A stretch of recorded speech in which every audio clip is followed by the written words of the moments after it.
Good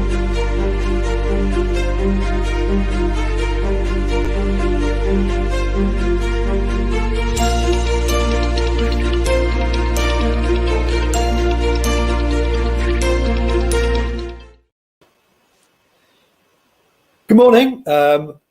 Welcome on to the next session. My name is George Parker. I'm the political editor of the Financial Times. And in a previous life, I was the FT's bureau chief in Brussels. So one way or another, I've been covering the vexed relationship between the UK and the EU for most of my career. And I'm very happy to be joined here today by Raoul Ruparel, who's someone I'm sure many of you will know well. He was a former advisor to the British government in probably one of the most difficult periods ever in terms of UK-EU relationship, negotiating the terms of the Brexit deal. He worked both for David Davis in the much lamented DexEU, and then later on worked for Theresa May as she tried to get her own version of a deal over the line. And I think all of us who worked through that period, but particularly those of us like Raoul, who worked in the heart of government, will bear the scars of that period for some considerable time. So welcome along, Raoul. We're going to be talking a bit about the new relationship, and you're ideally placed to talk us through that and how you see the relationship developing. But I thought it'd be useful just to start off with by asking a bit about how we got here and what indications that provides or pointers that gives us for the future relationship. So first of all, could you talk through the trade and cooperation agreement, how it was negotiated, its strengths and its potential weaknesses? Sure, thanks, George, and good morning, everyone. Well, I think it's a long road to have gotten here, as you sort of touched upon, and I think there's been a lot of baggage on both sides, which I think has manifested itself in some of the things we're seeing now in the new relationship and the back and forth between the two sides. I think the trade and cooperation agreement was a result of a long deliberation on the UK side. On the EU side, it is a result of some very clear red lines that they've had since the start of the negotiation in terms of protecting the single market, the customs union, maintaining the integrity of the EU, and not giving the UK a particularly sort of special deal or special circumstances compared to anyone else. I think, as I said, on the UK side, it took some time to settle on that being the sort of relationship that could get through Parliament. It required obviously an election to make sure that was the case. So it's taken time to get there. I think it is in the end probably a more distant relationship than many people had expected at the outset of this. And if you look at what people are saying post the referendum, but from my perspective, if you looked at what particularly the Conservative Party was saying in the run-up to the referendum, and then in the aftermath, in terms of ending free movement of people, not signing up to EU rules without a say over them, it's always been likely that we would end up with something like this in terms of a pretty standard free trade agreement. So it's not the deepest relationship. It is quite broad in many senses. It covers lots of areas, but it is quite shallow in plenty of those areas. I think what it sets for the future. There have been people talking about it as being a first step and things like that. It is possible that it could be built on over the future, and there are some areas that you can expand on. Mutual recognition of professional qualifications and services. Maybe some mutual recognition agreements on goods and recognising each other's sort of standards and conformity assessments. But I think fundamentally, building on and getting a much deeper relationship is going to be quite difficult unless either side shifts any of their red lines. So, it's been a long path to get to what is in the end quite a distant relationship. Just from a personal point of view, working in Number 10 at that time when you were trying to square a very difficult circle, to be honest, when did it become clear to you that the closer relationship that Theresa May was offering the country was never going to be attainable? So I think, firstly, in terms of getting it through the Conservative Party, I think with the resignation of David Davis, obviously who I was working for at the time, and Boris Johnson from the cabinet, and a few other members, and the response of the party to Chequers was I think quite clear that it was going to be difficult to get something like that through Parliament. I think also I was always personally, as I've said publicly before, sceptical of the EU accepting the Chequers proposal, and therefore, in the end, I think Theresa May staked a lot of political capital on that, and what was going to be a difficult path. So I think from quite early on, really, in I would say mid 2018, it became pretty clear it was going to be very difficult to square that circle of what was acceptable to the Conservative Party and Parliament to an extent, and what was acceptable to the EU, and that obviously led to a final year which you would have tracked closely of us sort of bashing our heads against a brick wall, trying to find a way through, and in the end, unfortunately, not succeeding. Yeah. So we just take bits of the relationship as set out in the Trading Cooperation Agreement and the Northern Ireland Protocol. Northern Ireland, first of all, Raoul, do you think the Northern Ireland issue is going to continue to contaminate relations between the two sides for months or even years to come?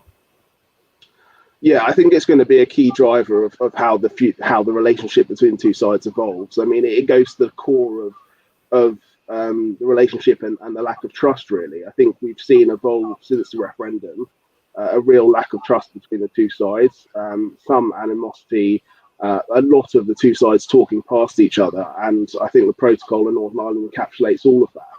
And I think obviously it's fundamental in the sense of, is the UK implementing what it signed up to from the EU perspective, and from the UK perspective, it is, is the EU sensitive and willing to find and help us find a way through to what is a really difficult issue, a politically sensitive issue, and one which, from the UK perspective, goes to the crux of our own union.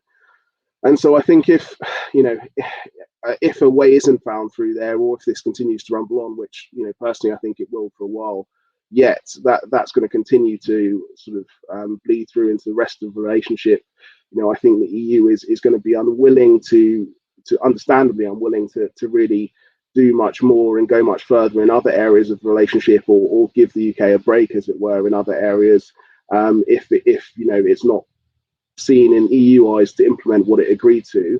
And I think obviously on the UK side, as long as this persists, you're going to continue to have rhetoric coming out, continue to have them feeling the need that they need to do something different on the ground in Northern Ireland. So this for me is really going to be the crux of what defines the relationship over the next few years. And we've got a number of events coming up. Obviously, we've got the end of the grace periods coming at the end of September, I think, and then you've got elections probably next year, or potentially sooner, depending what happens in Northern Ireland.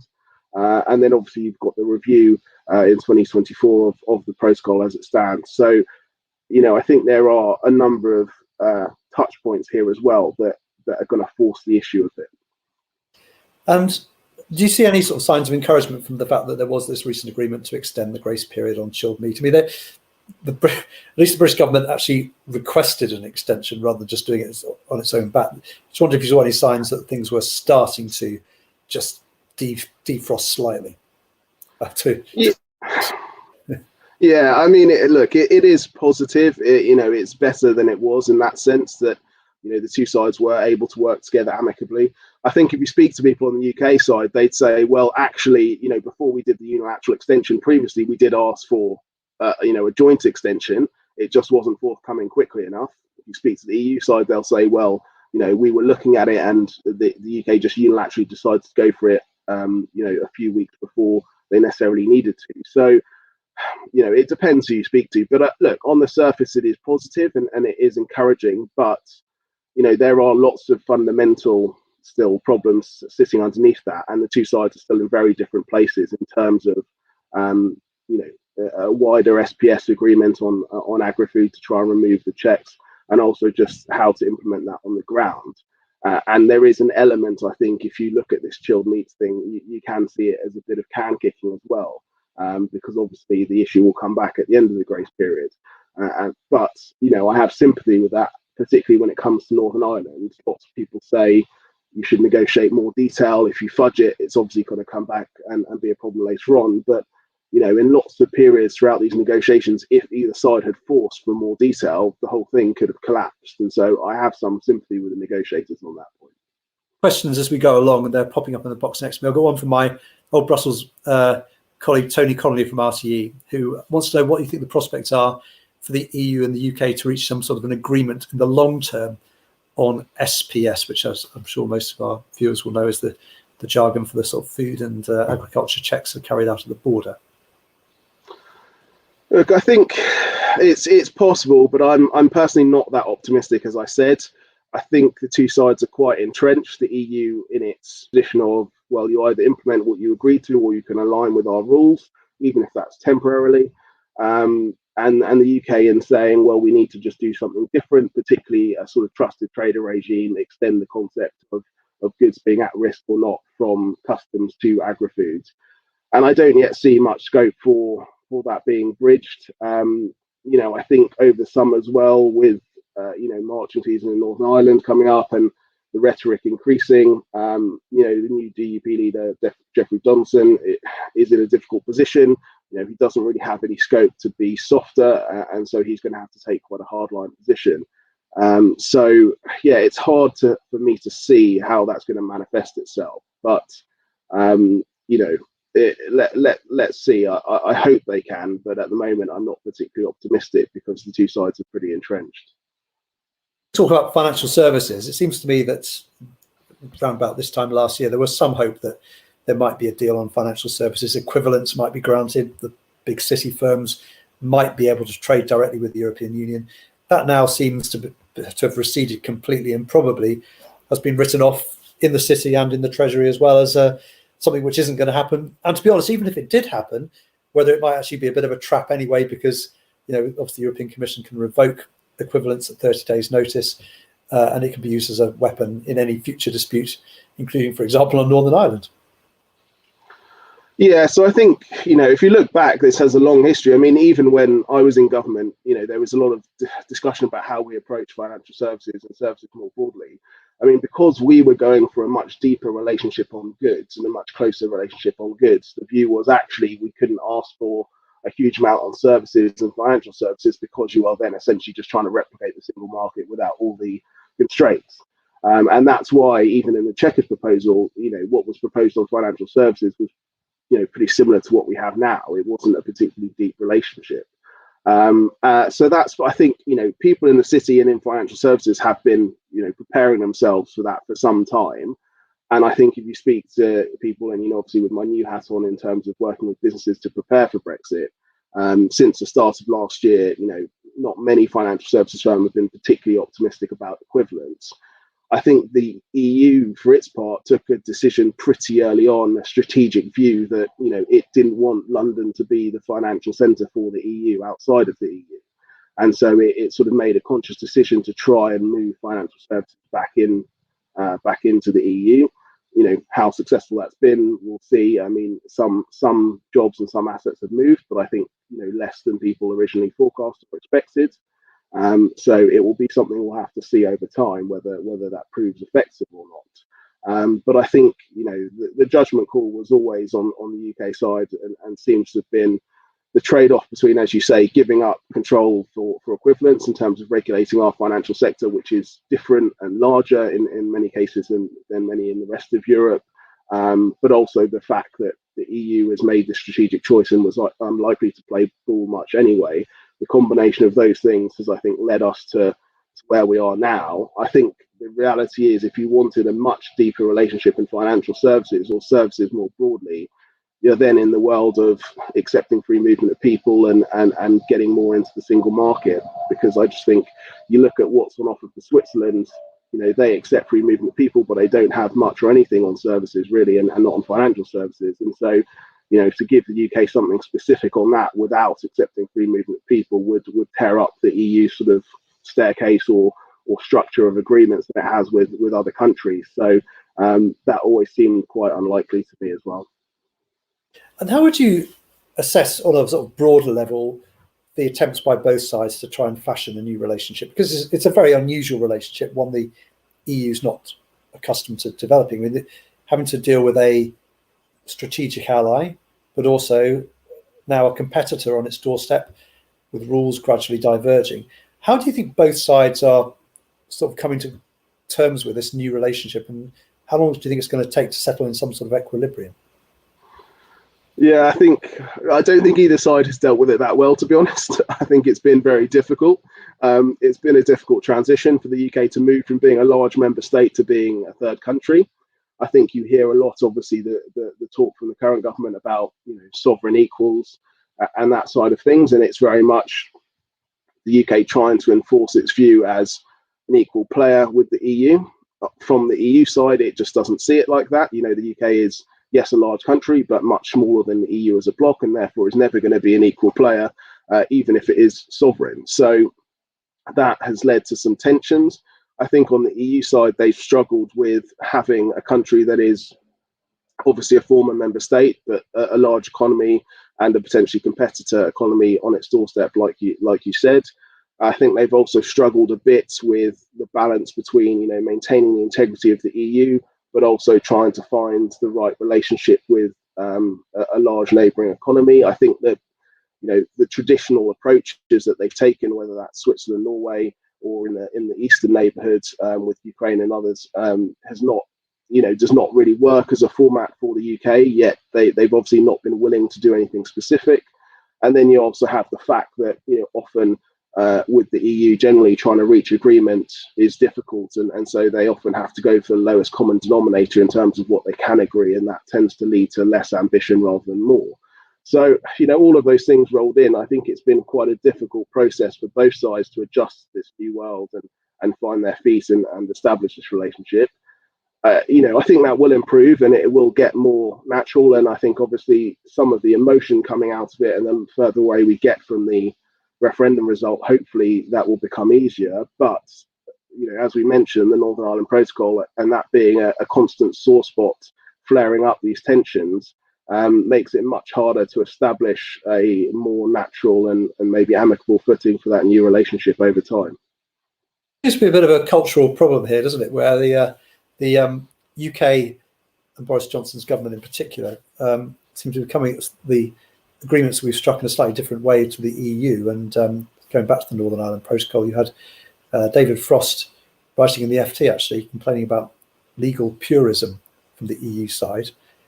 Whereas Boris Johnson is someone who thinks the rules are there to be broken, certainly not to be applied by him. I mean, there's a complete disjuncture, isn't there, about the way that a rules-based institution like the EU interacts with this more anarchic government in London. Yeah, there are definitely very different viewpoints on how this works, and I think that's as you say, manifesting itself in various ways. I think obviously I think it links back to the UK previously being a member as well. I think the EU, and if you speak to some people in the government, and obviously over the course of the years, the sort of Eurosceptic view has been the EU is a rules-based and law-based organisation until it suits it not to be, and they will point to the bailouts in the Eurozone crisis and using certain parts of the treaties to do things without change. Whether that's viewed correct or not, is a view that's prevalent in the Conservative Party. And I think obviously while you're an EU member, you can possibly use that to your advantage, or they will potentially look to use the rules to find the way that works. And you can say there was an element of that for Cameron in his renegotiation, although many people say not enough. But when you're a third country and when you're not an EU member, that's definitely not going to be the case. They will not use and look for flexibility within the EU rules to help you. They will use the rules to reinforce their point. And that, I think, has been a bit of a disconnect on the UK side at the moment. I think, obviously, though, as you say, the UK is trying to see this from, what is the pragmatic sort of view and how do we just get this implemented in a way that's sustainable in Northern Ireland. The EU is obviously saying, well, why did you agree to this if you weren't going to implement it fully? I think obviously a lot of it comes down to the political situation at the time. There was a need to get something agreed and trying to move forward. Obviously, it wasn't perfect, and so I think that has obviously led to problems down the line. Comes back to the point I made earlier about whether you can find the full detail or whether there's an element of fudge. And I think in all versions of the protocol and everything that's been done from the joint report forward on Northern Ireland, it's always been a bit of a fudge. There's always been differing views on exactly what some of the text means and how it will be implemented. But that's been a necessary evil in the sense of if you had forced any of those points to go into more detail, it just wouldn't have been agreed. And I think if you look back to to 2019 when this version of the protocol was finally agreed. If it had gone into more detail about exactly these checks being implemented on the ground, it probably wouldn't have been agreed, and it would have collapsed again. So there are reasons why we've ended up here in terms of people being able to take different views on what's meant to be detailed legal text. But there are good reasons for that, and some less good reasons. Raoul, we've got about 10 minutes to go, and we could talk forever, but I want to rattle through a few questions. So if you keep your answers as quickly as possible, I'll try and get through as many as I can. First one, in terms of the mutual recognition of professional qualifications, how do you see this being developed, especially when in other trade deals like CETA, for example, with Canada, no mutual recognition agreements have been reached? Yeah, so I don't see this developing particularly quickly. I mean, if you look out there, I don't actually see many regulated bodies or regulators talking to their counterparts in the EU, trying to reach regulator-to-regulator agreements on mutual recognition. I think there is a hope that the section on MRPQs as a whole will be replaced, or there will be sector-to-sector or industry-to-industry deals led by the government. But given the state of the rest of the relationship between two sides, that seems unlikely in the near future. So I think this is going to be pretty slow going, to be honest, for the next couple of years, unfortunately. Okay, that was from David Anderson, who's the Scottish Government. Another one here from Jane Morris, former head of the EC office in Belfast. Interesting idea. Why not extend the Northern Ireland Protocol to Scotland? Well, I think it's a question that's come up. I mean, personally, I think the lesson of Northern Ireland and the whole reason why we've ended up where we have to an extent is because you can do things at a sea border that you can't do at a land border. And obviously Scotland and England have a land border, and therefore extending what is done between GB and NI across the sea border to a land border just won't work, and it will be particularly detrimental. So I just don't see the idea that you can extend the protocol to Scotland as being a feasible one. It's not, I think the whole lesson of why we've ended up there is because you could do certain things at the sea border that you can't do on a land border in Northern Ireland. And while in Scotland it's not as politically fraught, at least not historically, I still think you would have real problems, and it would be economically detrimental for both sides if you were to put the type of border we've got between GB and NI onto a land border between Scotland and England. Okay. Could you point the attendees to any good assessments of the expected sectoral impacts of UK controls on EU imports when they're eventually introduced? Because at the moment there's a holiday, isn't there? You can bring stuff into the UK more or less unchecked. Yeah, so look, I continue to think one of the best assessments is obviously the UK government assessment that was done when I was in government. I published it towards the end of 2018, a pretty comprehensive economic impact assessment of the various different types of Brexit and looking at some of the sectoral impacts and what that means for exports and imports. So I think that gives a pretty good sense. It does model the sort of FTA style scenario we have sort of ended up in. So that is in there. Beyond that, there's lots of assessments out there done by private sector economists or different organisations that tend to show similar results. So there's stuff out there. I think, though, the challenge we have at the moment in assessing this is the data is not particularly clear. As the FT has written about, the ONS data and the Eurostat data are showing very different things in terms of the impact on imports and exports. And so, no one has quite a good idea of why that is. And it makes it harder for us to judge the true impact when it comes to trade. So hopefully that will be resolved in the coming months and we'll get a clearer picture. But at the moment, it's quite hard to tell what's happening on the ground in some senses. Professional qualifications or recognition of qualifications. This is from Richard, who says, my diplomas from the University of Caen and Perugia were not recognised by Manchester University, and that was before the UK joined the EU. Well, maybe that must mean left the EU, I would have thought. Yeah, so I mean, obviously when the UK was a member, there should have been, sort of essentially automatic mutual recognition of qualifications. There are some caveats to that and some processes still needed. If you were utilising your qualification before the end of the transition period. There are provisions in the withdrawal agreement to ensure that qualification continues to be recognised. But obviously, going forward, there will need to be new processes put in place, and it will require some additional hoops to be jumped through to get those qualifications recognised. But it varies sector to sector and depending on the regulated body you're dealing with. Out again, Raoul, and get you to look into your crystal ball about how you think the relationship is going to look in 5 years' time. We've obviously got these review clauses coming up, haven't we, in the TCA? How do you think things will emerge in the next few years, and where do you think we will be in 5 years' time? Well, like I said, a lot depends on Northern Ireland, which is putting a lot of pressure on a very difficult situation, and not necessarily a good thing that the future of the UK-EU relationship hinges on Northern Ireland. So, look, I'm not especially optimistic. I think they will find a way through to make it work. It will not be. There is no perfect solution where everyone is happy. I think the best case is that, as with the Good Friday Agreement, you get a situation where the cross-community support is broadly there, although maybe not explicit.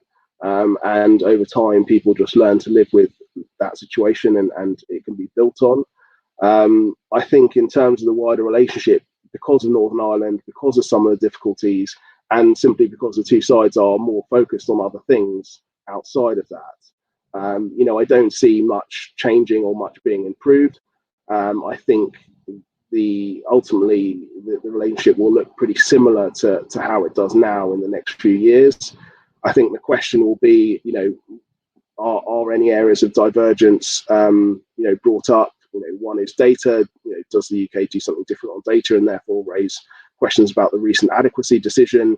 Are there any changes on social employment or labour laws which trigger some of the rebalancing mechanism? I think unlikely in the next few years, but not impossible. State aid, it's possible there are some state aid cases coming up. The new UK subsidy control regime is pretty high level and allows quite a lot of subsidies. So, you could see some questions coming up there which can descend into tariff retaliation.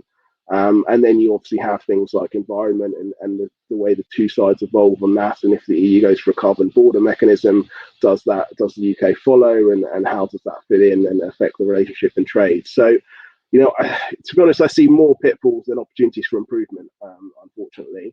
And I don't think we're going to really see a deeper relationship or any real improvement. And I think the best hope is to try and build some more trust between the two sides, find a way through on Northern Ireland, and then that will hopefully stop any further deterioration in the relationship. And I just wonder whether we're going to see Brexit or the aftermath of Brexit re-emerging as an election issue. I know voters at the moment are sick to death of the B word in the UK, but I just wonder, with the review clauses coming up, whether you can imagine Boris Johnson going into the next election promising to defend Britain's interests in the renegotiation or review, and presenting Keir Starmer, if he's still the Labour leader, as someone who'd be prepared to sell Britain down the river. Look, it's certainly possible. I think it comes, as you say, to whether the government or either side wants to continue to use it as a dividing line in campaigning. There are times where it has suited the Conservative Party to do that, and so they may see that they want to continue to do it, although a lot of the talk has been about moving on from Brexit. I think in terms of voters themselves, in the end, while there are likely to be a negative economic impact in a macro level from Brexit, you're looking, if you look at the models, sort of 4 to 6% less on GDP over the course of 15 years. Are voters going to feel that in their pockets? I'm not sure they will, particularly now that we've seen the huge swings in economic performance around COVID. So I think in that sense, I don't think it will be voters themselves driving it as a huge dividing issue. Obviously, it's entrenched some of the divisions that we've seen before in terms of Remain, Leave, and that manifests itself in other ways politically. But in terms of whether it really becomes an issue in the election, I think it depends more on whether the governments and the campaigns want to drive it as a dividing point and use that split to their campaign or electoral advantage as they see it. It's worked for Boris Johnson before, as we know well. So, Mr. Raoul, thank you very much for that. It's been a fascinating half hour with you, and thank you very much to our audience for your questions. And with that, I'll hand you back to your hosts. Thank you very much. Thanks, Raoul. Thank you.